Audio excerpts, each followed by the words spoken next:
आज आपका class 11th का ये नया वीडियो अपलोड हो रहा है। डेट है आपका 25, ठीक है। इसके पहले जो है एरर एनालिसिस अर्थात जो है आपका त्रुटि विश्लेषण पढ़ा दिया गया है। और अब ये आपका टॉपिक आज का जो है @07 के अकॉर्डिंग मैंने इसको भेज दिया है।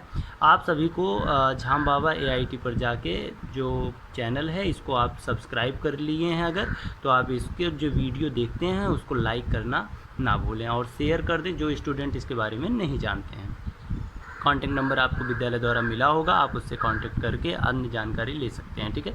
अब यहाँ पर है आगे का आपका टॉपिक है और वो है डायमेंशनल एनालिसिस, ठीक है। डायमेंशनल एनालिसिस का मतलब होता है बीमीय विश्लेषण।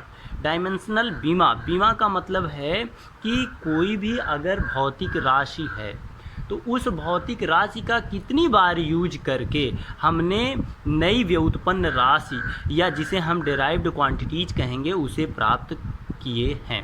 तो ऐसे में देखते हैं कि वो डेराइव्ड यूनिट जो है, डेराइव्ड क्वांटिटी जो है, उसको हम किस तरीके से कैसे बीमा के रूप में व्यक्त करते हैं। तो यहाँ पर देखेंगे आपकी जैसे डिफिनीशन बीमा की इस तरीके से बना दी गई है, मैंने बना दिया इसे कि व्युत्पन्न राशियों को मूल राशियों के पदों में घात रूप में व्यक्त करना ही बीमा कहलाता है। कहने का मतलब है व्युत्पन्न राशि कोई हो, व्युत्पन्न राशि का मतलब क्या होगा आप कमेंट में बताएंगे।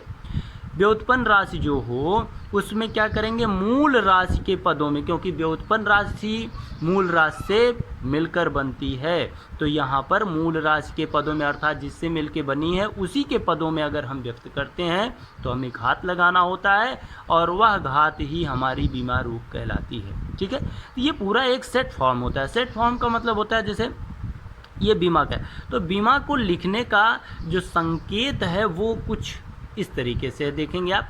संकेत जो होगा ये एक ब्रैकेट यूज करेंगे जिसे हम कोष्ठक बोलते हैं और वो बड़ा ब्रैकेट होना चाहिए, ठीक है। तो बड़े ब्रैकेट में हम यहाँ पे क्या करेंगे, जो भी जैसे अगर द्रव्यमान है तो उसे हम M से डिनोट करेंगे, इस तरीके से L को डिनोट करेंगे, T को डिनोट करेंगे।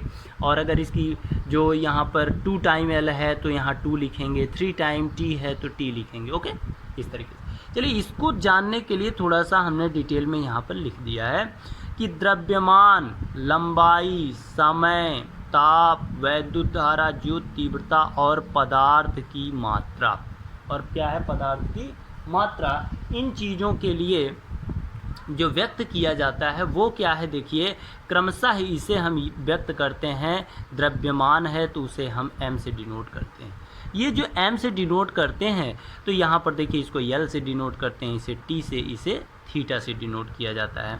तो यहाँ पर एक चीज़ और ध्यान देंगे कि ये जो भी राशियाँ हैं देखिए सभी ब्रैकेट में लिखी गई हैं, बड़े ब्रैकेट में। इसे जब भी लिखें आप बड़े ब्रैकेट में लिखना ना भूलें, ठीक है। आगे चलते हैं, ये कितनी होंगी राशियाँ ये भी आप कमेंट में बताएंगे। मूल राशियाँ फिक्स हैं कितनी होती हैं वो आपको बताया गया है, ठीक है। जो लोग नहीं देखें वो इसके पहले के जो वीडियो हैं उसको जाके देख सकते हैं, ओके। आगे बढ़ते हैं और देखते हैं कि अर्थात इसको देखिए हमने यहाँ पे लिख दिया है, जो लोग स्टूडेंट इस चीज़ को ना समझ पाए हैं उनके लिए, कि मूल राशि का जो प्रतीक चिन्ह होगा वो किस में लिखा जाएगा, बड़े ब्रैकेट में इस तरीके से लिखा जाएगा, ओके, क्लियर है। अब ध्यान देने वाली बात क्या है वो देखते हैं। जैसे क्षेत्रफल है, अब क्षेत्रफल क्या है, मूल राशि है कि व्युत्पन्न राशि है, डेराइव्ड क्वांटिटीज है कि फंडामेंटल क्वांटिटीज है, आप इसको बताएंगे कमेंट में, ठीक है। आगे बढ़ते हैं, क्षेत्रफल को हम क्या लिखते हैं, लंबाई गुणे चौड़ाई लिखते हैं, ठीक है।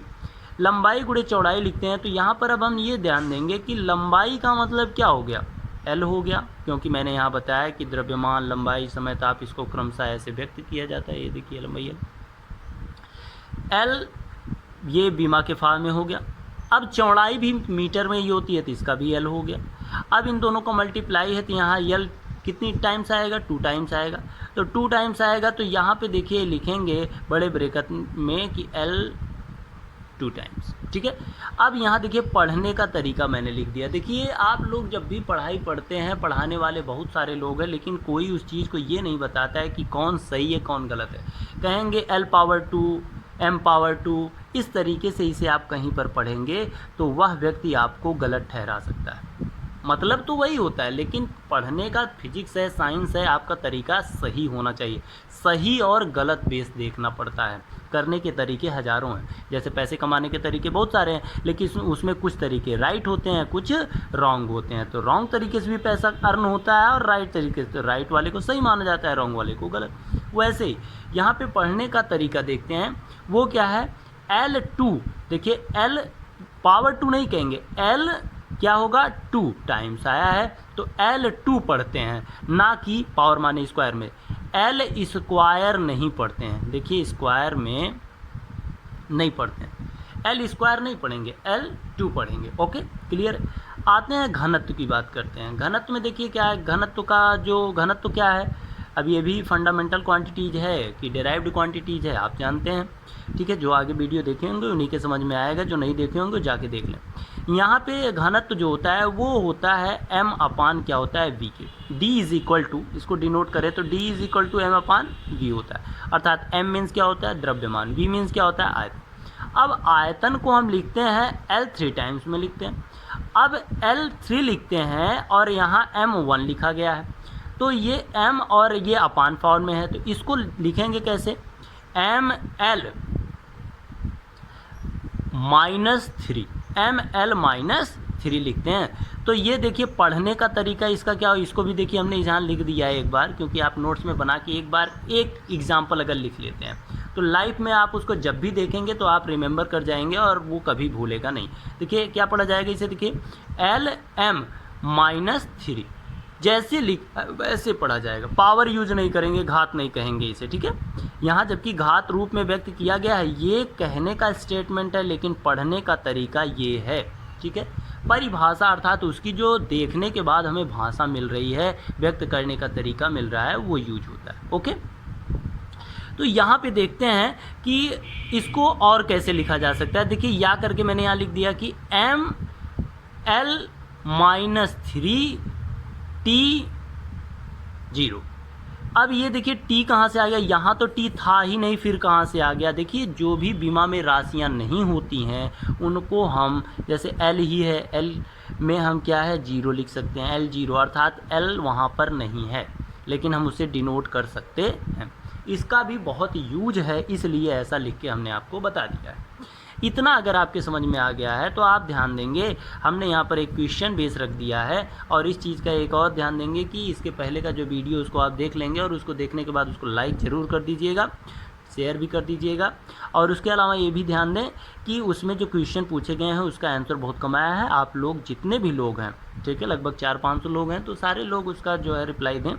और आगे जो है आप के लिए क्वेश्चन है कि 10 जो यूनिट्स हैं, क्वांटिटीज़ हैं यहाँ पर, उनका जो है आपको क्या बताना है, बीमा बतानी है, और उन राशियों को स्वतः ही लिखना है, ठीक है। 10 मैंने नंबरिंग दे दी है, केवल यहाँ राशियाँ नहीं। जैसे एग्जांपल बेस में मैं बोल दे रहा हूँ, जैसे आप बल का निकाल सकते हैं, ठीक है, बल का निकाल सकते हैं, वेग का निकाल सकते हैं, ठीक है। इस तरीके से आयतन का यहाँ निकाला ही गया है, बलाघूर्ण हो सकता है, ठीक है। इस तरीके से आप ढेर सारा जो भी मान है उसको निकाल सकते हैं, और वो 10 राशियों का आप निकाल के स्वतः बताएंगे। Thank you very much for watching this video. Okay.